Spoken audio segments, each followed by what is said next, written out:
Hello दोस्तों, नमस्कार सभी को। जीएस यूनिक वर्ल्ड में आपका हार्दिक स्वागत और अभिनंदन है। आज हम टीएस के नेक्स्ट प्रैक्टिस सेट के साथ जुड़ते हैं। आइए चलिए देखते हैं। पहला सवाल क्या है? पृथ्वी पर दिन और रात होते हैं, किसके कारण होते हैं? पृथ्वी पर दिन और रात किसके कारण होते हैं? दैनिक गति के कारण, वार्षिक गति के कारण, छमाही गति के कारण, तिमाही गति के कारण। किसके कारण होता है भाई? दैनिक गति के कारण। जो पृथ्वी घूर्णन करती है उसी के आधार पर दिन और रात होती है। याद रखिए, इंपॉर्टेंट सवाल है। नेक्स्ट सवाल है आपका, सबसे बड़ा ग्रह कौन है? सबसे बड़ा ग्रह कौन सा है? तो हमारे यहाँ पृथ्वी और पूरे यूनिवर्स में कितने ग्रह हैं? 8 ग्रह हैं। पहले था 9 जिसको हटा दिया गया है एक। तो कौन सा है? बृहस्पति, पृथ्वी, यूरेनस, शुक्र। कौन सा भाई सबसे बड़ा? बृहस्पति। सबसे बड़ा ग्रह कौन सा है? बृहस्पति। याद रखना है, मोस्ट इंपॉर्टेंट सवाल है। डायरेक्ट एसएससी में पूछा गया सवाल है। सबसे बड़ा ग्रह कौन सा है? बृहस्पति। याद रखना है। नेक्स्ट सवाल है, सबसे छोटा ग्रह कौन सा है? सबसे छोटा ग्रह कौन सा? मंगल, शनि, बुध, नेपच्यून। चलिए बताइए, कमेंट बॉक्स में फटाफट जवाब दीजिए। देखिए, आप जवाब देते हैं तो थोड़ा सा हमें भी मज़ा आता है, इसलिए जवाब दीजिए। कौन सा है भाई? बुध। बुध सबसे छोटा ग्रह है। सौरमंडल का सबसे छोटा ग्रह कौन सा है? बुध। और सबसे बड़ा अभी क्या देखा आपने? बृहस्पति। सबसे बड़ा ग्रह बृहस्पति, और यह सबसे सूर्य के सबसे करीब भी है। कौन? बुध।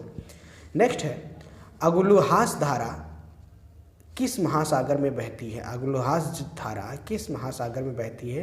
प्रशांत महासागर, हिंद महासागर, अटलांटिक महासागर, अन्य। बताइए कहाँ बहती भाई? हिंद महासागर में। याद रखिएगा, अगुलुहास धारा कहाँ बहती है? हिंद महासागर में। मोस्ट इंपॉर्टेंट सवाल है, हाँ, इसीलिए। नेक्स्ट सवाल आपका क्या रहेगा भाई? चलिए देखते हैं। पृथ्वी का सबसे भीतरी वाला या पृथ्वी का सबसे भीतर वाला भाग क्रोड किसका बना होता है? जो पृथ्वी का भीतर का भाग क्रोड है वो किसका बना होता है? पहला ऑप्शन है तांबा और जस्ता, दूसरा ऑप्शन है निकिल और तांबा, तीसरा ऑप्शन है लोहा और जस्ता, चौथा है लोहा और निकिल। कौन सा ऑप्शन सही होगा भाई? कमेंट बॉक्स में जवाब दीजिए। कौन सा है? लोहा और निकिल। जो पृथ्वी का भीतरी वाला भाग क्रोड किससे बना होता है? लोहे और निकिल का। आपकी एसएससी में पूछा गया सवाल है, इसलिए। नेक्स्ट है, मैग्नीज का उत्पादन में भारत का दूसरा स्थान है। प्रथम देश कौन सा है? जो मैग्नीज उत्पादन होता है भारत का कौन सा स्थान है? दूसरा स्थान है, लेकिन पहला स्थान पे कौन है? फ्रांस, रूस या रूसी संघ, तीसरा कनाडा, चौथा संयुक्त राज्य अमेरिका। कौन सा ऑप्शन सही होगा भाई? जवाब दीजिए। क्या है? रूसी संघ। रूसी संघ प्रथम स्थान पे किसमें? मैग्नीज के उत्पादन में। नेक्स्ट सवाल देखते हैं, निम्नलिखित में कौन सा देश कोयले का सबसे बड़ा उत्पादक देश है? किसका? कोयले का। कोयले के उत्पादक का सबसे बड़ा देश कौन सा भाई? बताइए। ब्राज़ील, भारत, अमेरिका, चीन। तो याद रखिए, कौन सा जवाब सही होगा? जवाब दीजिए। किसी का जवाब नहीं आया। क्या है? अमेरिका। कोयले का सबसे बड़ा उत्पादक देश कौन सा है? अमेरिका। मोस्ट इंपॉर्टेंट सवाल है। नेक्स्ट है आपका, इनमें किसको जापान का मैनचेस्टर कहा जाता है? जापान के बारे में है। जापान का मैनचेस्टर किसे कहा जाता है? Osaka, Tokyo, Nagasaki, Yokohama. अब आप ये भी जवाब दीजिए कि नागासाकी पर कौन सा बम गिराया गया था? हाँ, और कब गिराया गया था? तो जापान का मैनचेस्टर क्या है भाई? ओसाका। याद रखना है।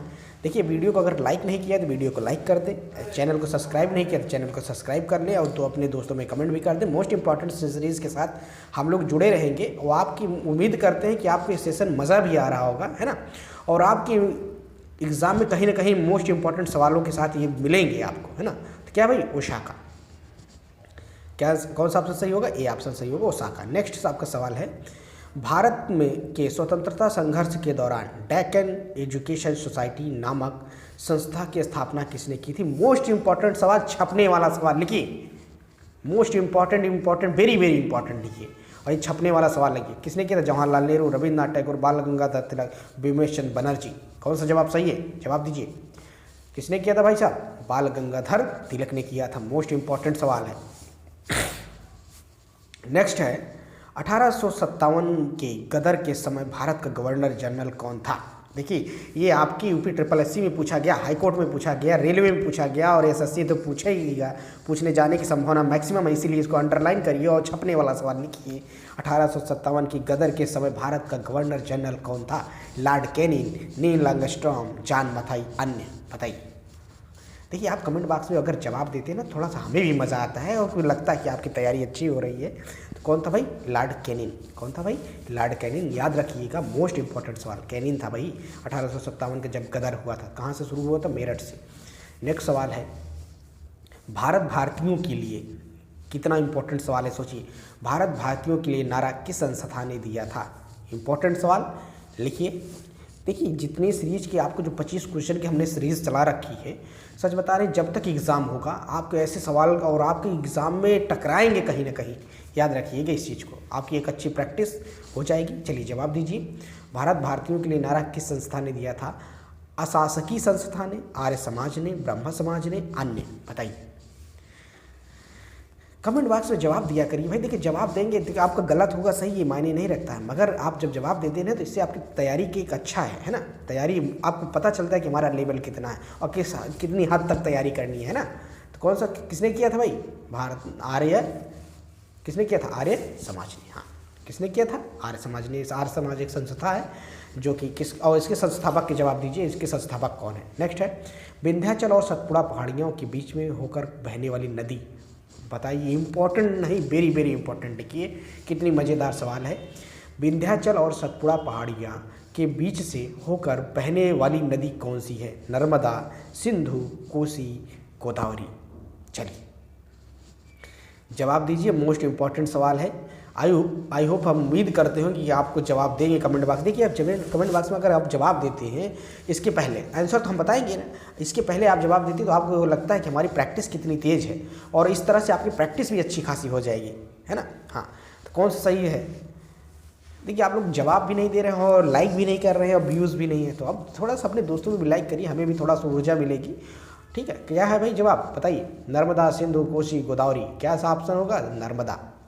विंध्याचल और सतपुड़ा के बीच की पहाड़ियों में जो बहने वाली नदी, उसका नाम क्या है? नर्मदा, है ना। हाँ, नेक्स्ट है, investor production fund. Investor production fund किस संस्था ने स्थापित किया था? बताइए।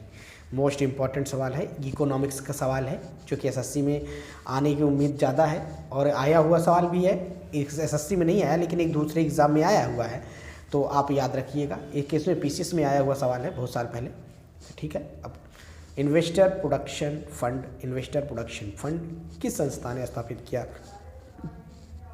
पूंजी मुद्दे ने, डीएलएफ ने, सेबी ने, अन्य? किसने किया था भाई? सेबी ने। सेबी। और इस सेबी का फुल फॉर्म बताइए और इसकी स्थापना कब हुई थी? यह स्थापना पूछा जाता है। सेबी का फुल फॉर्म क्या है? स्मॉल इंडस्ट्रियल बैंक, है ना। क्या है? सेमी। क्या है भाई? सेबी। हाँ, सेबी क्या था? इसका कमेंट बॉक्स में जवाब दीजिए, क्या है इसका फुल फॉर्म और इसका स्थापना कब थी? नेक्स्ट है, कुंडापुर एवं करवार कच्छ वनस्पति संस्थान कहाँ स्थित है? कुंडापुर एवं कुंडापुर एवं करवार कच्छ वनस्पति कहाँ स्थित है? स्थित केरल, कर्नाटक, तमिलनाडु, त्रिपुरा राज्य। तो कौन सा भाई? हाँ सॉरी, थोड़ा सा डिस्टर्बेंस है। हाँ, क्या होगा? कर्नाटक राज्य। कर्नाटक राज्य में कुंडावार कच्छ वनस्पतियाँ कहाँ स्थित है? कर्नाटक में। मोस्ट इंपॉर्टेंट सवाल। नेक्स्ट है, भारत की प्रथम बहुउद्देशीय परियोजना किस नदी पर बनाई गई थी? मोस्ट इंपॉर्टेंट छपने वाला सवाल लिखिए। भारत की प्रथम बहुउद्देशीय परियोजना किस नदी पर बनाई गई थी? कावेरी, गंडक, दामोदर, यमुना? किस में बनाई गई थी भाई? जवाब दीजिए। दामोदर पे, दामोदर नदी पर ये परियोजना पहली प्रथम बहुउद्देशीय परियोजना बनाई गई थी, है ना। हाँ, याद रखिएगा। और बताइए किस राज्य में बनाई गई थी, जिसका जवाब दीजिए। भारत में प्रथम स्थापित परमाणु संयंत्र एटॉमिक प्लांट कौन सा था या कौन सा है? था नहीं, है, क्योंकि अभी है। हाँ, था मतलब होता है खत्म हो गया, लेकिन है भी। तारापुर परमाणु संयंत्र, कोटेनोम परमाणु संयंत्र, कुंडनकुलम परमाणु संयंत्र, अन्य? अन्य मतलब है इनमें से कोई नहीं या कौन सा और हो सकता है? तो बताइए। अभी एक दिन आपने एक प्रैक्टिस सेट में उसको घुमा के देखिए कैसे सवाल पूछा गया। हमने बताया था तारापुर परमाणु संयंत्र कौन सा, प्रथम, द्वितीय, तृतीय? बताइए। प्रथम है भाई साहब। तारापुर जो कहाँ है? महाराष्ट्र में है। कहाँ है? महाराष्ट्र में पहला परमाणु संयंत्र था जो भारत में लगाया गया था और सबसे पुराना परमाणु संयंत्र है। परमाणु मतलब जो एटॉमिक वेट पे आधारित एनर्जी, ऊर्जा प्राप्त करता है, एनर्जी, इलेक्ट्रिसिटी प्रोड्यूस करता है। नेक्स्ट है, यूनाइटेड किंगडम में शामिल है। यूनाइटेड किंगडम के में कौन सा शामिल है? इंग्लैंड तथा उत्तरी आयरलैंड तथा वेल्स, स्कॉटलैंड तथा वेल्स? बताइए। ये आपकी एकदम मज़ेदार सवाल है। इसके ये थोड़ा सा ठीक ठाक लेवल का सवाल है। अगर ये सवाल कोई गलत करता है तो मान लीजिए तो पेपर थोड़ा सा कैसा है, पेपर थोड़ा सा लेवल हाई, कहते हैं ना मॉडरेट पेपर नहीं टफ पेपर है, तो ये थोड़ा टफ पेपर में आता है। तो क्या है भाई, यूनाइटेड किंगडम में कौन शामिल है, इंग्लैंड तथा आयरलैंड, कौन सा ऑप्शन सही होगा बताइए? ए और डी दोनों, ए और डी दोनों है ना, ए और हाँ। नेक्स्ट क्या है, आगरा शहर को किसने बसाया था? मोस्ट इंपॉर्टेंट सवाल, कई बार पूछा गया है, रेलवे का तो एकदम फेवरेट सवाल है, एसएससी में भी डायरेक्ट पूछा था। देखिए एसएससी में आपका जो एमटीएस है हाई स्कूल लेवल का है, इसलिए बहुत लेंदी पेपर नहीं आना है। वन फैक्ट आएगा, एक्चुअल फैक्ट के अनुसार आपको तैयारी करनी है। थोड़ा सा पेपर को लेंदी भी अगर बनाता है तो फिर भी आपकी तैयारी इतनी अच्छी होनी चाहिए कि आपको एग्ज़ाम में कोई दिक्कत ना हो, है ना। क्या है, आगरा शहर को किसने बसाया था? तो बताइए, सिकंदर लोदी ने, अकबर ने, बहलोल लोदी ने, शाहजहां ने। किसने बसाया था भाई? सिकंदर लोदी ने। मोस्ट इंपॉर्टेंट सवाल है, सिकंदर लोदी ने आगरा शहर को बसाया था। नेक्स्ट सवाल है, राष्ट्रीय प्रतीक के निचले भाग में उत्कीर्ण शब्द सत्यमेव जयते किस संदर्भित लिया गया है? मतलब सत्यमेव जयते कहाँ से लिया गया? पुराण से, जातक से, मुंडकोपनिषद से, महाभारत से। कहाँ से लिया गया भाई? मुंडकोपनिषद से। एकदम फेवरेट सवाल है, एसएससी का कई बार पूछा गया, इसलिए इसको अंडरलाइन कर लीजिए, छपने वाला सवाल लिख लीजिए, है ना। हाँ, आई होप आपको अच्छा लग रहा होगा सेशन। तो देखिए सेशन अच्छा लग रहा है तो अपने दोस्तों में थोड़ा सा शेयर कर दीजिए। नेक्स्ट सवाल क्या है, अशोक के शिलालेखों की लिपि क्या है? गुरुमुखी, ब्राह्मी, देवनागरी, हायरोग्लाइफिक्स। बताइए। देखिए आप लोग थोड़ा शेयर नहीं करते, थोड़ा मज़ा कम आता है। देखिए आप भी थोड़ा सा, हम आपके लिए मेहनत कर रहे हैं, तो थोड़ा सा आप भी हमारे लिए हल्का सा करिए, बस ज़्यादा नहीं। तो क्या है, ब्राह्मी लिपि। अशोक के शिलालेख किस में लिखे गए थे भाई? ब्राह्मी में, याद रखिएगा।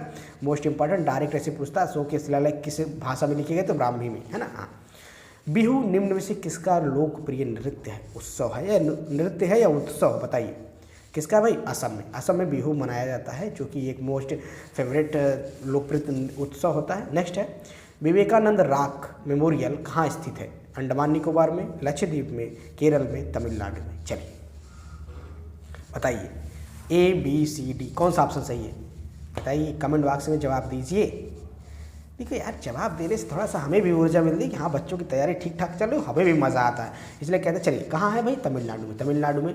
तो अब आप बताइए, अंडमान निकोबार द्वीप में कौन सा, आपसे पूछ रहे हैं, इसका जवाब दीजिएगा। अंडमान निकोबार द्वीप समूह में भारत का कौन सा बिंदु स्थित है, कौन सा पॉइंट है, उसको क्या कहा जाता है, उसका नाम क्या है? याद रखिए, आपको पूछा जा रहा है भारत का सबसे दक्षिणी बिंदु का नाम क्या है और कहाँ स्थित है? अंडमान निकोबार में। तो अंडमान निकोबार में द्वीप में स्थित भारत का सब दक्षिणी बिंदु का नाम क्या है? कमेंट बॉक्स में हम आई होप उम्मीद करते हैं कि आप जवाब देंगे, है ना। हाँ, तो आपका विवेकानंद रॉक मेमोरियल कहाँ स्थित है भाई? तमिलनाडु में। याद रखिएगा, मोस्ट इंपॉर्टेंट सवाल है, ठीक है। हाँ, याद रखना इस चीज़ को, मोस्ट इंपॉर्टेंट है। इंपॉर्टेंट मतलब मोस्ट इंपॉर्टेंट मतलब होता है हाँ कि आपके एग्जाम में कहीं ना कहीं आया हुआ है, आने की संभावना है, ऐसे याद करना है ना। नेक्स्ट है, महात्मा गांधी को राष्ट्रपिता के रूप में उल्लेख सबसे पहले किसने किया था? चलिए इसको भी अंडरलाइन इसलिए कर लीजिए क्योंकि कई बार पूछा गया है। तो सुभाष चंद्र बोस ने, जवाहरलाल नेहरू ने, वल्लभ भाई पटेल जी ने, और इनमें से कोई नहीं। बताइए, जैसे महात्मा गांधी को सबसे पहले राष्ट्रपिता को किसने संबोधन किया था, कि उन्होंने किसने पहले उनको बुलाया था राष्ट्रपिता कह के, इनके बारे में पूछ रहा है। तो सुभाष चंद्र बोस ने, जवाहरलाल नेहरू ने, वल्लभ भाई पटेल जी ने। तो किसने किया था भाई? या इनमें से कोई नहीं? तो ए बी सी डी। चलिए ए बी सी डी जवाब दीजिए। कोई जवाब नहीं आया अभी तक, यही तो मज़ेदार नहीं है। तो आप बताइए, महात्मा गांधी को राष्ट्रपिता के रूप में उल्लेख सबसे पहले किसने किया था? तो किसने किया था भाई? सुभाष चंद्र बोस ने राष्ट्रपिता कह के संबोधन किया था। याद रखिएगा, एकदम मोस्ट इंपॉर्टेंट सवाल है ना।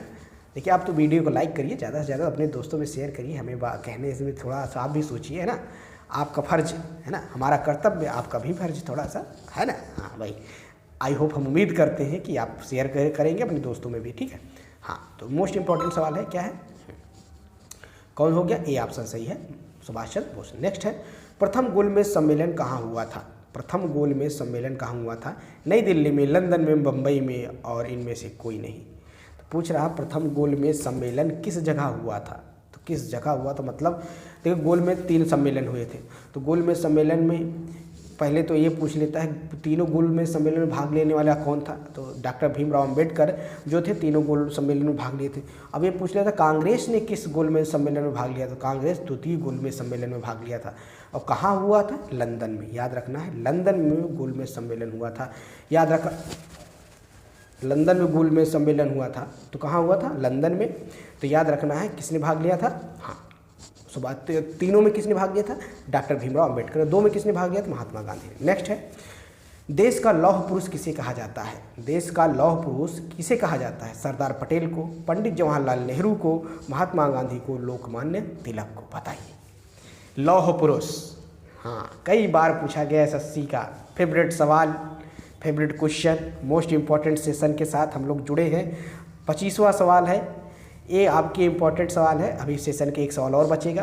तो किसको लौह पुरुष, सरदार पटेल जी को कहा जाता है, याद रखिए लौह पुरुष, है ना। हाँ, सरदार की उपाधि किसने इनको किसने दिया था, ये भी कमेंट बॉक्स में जवाब दीजिए। इस सेशन का लास्ट सवाल है, महात्मा गांधी को अंध नंगा फकीर किसने कहा था, या अर्धनंग फकीर किसने कहा था, हिटलर ने, जिन्ना ने, चर्चिल ने, माउंटबेटन ने। बताइए।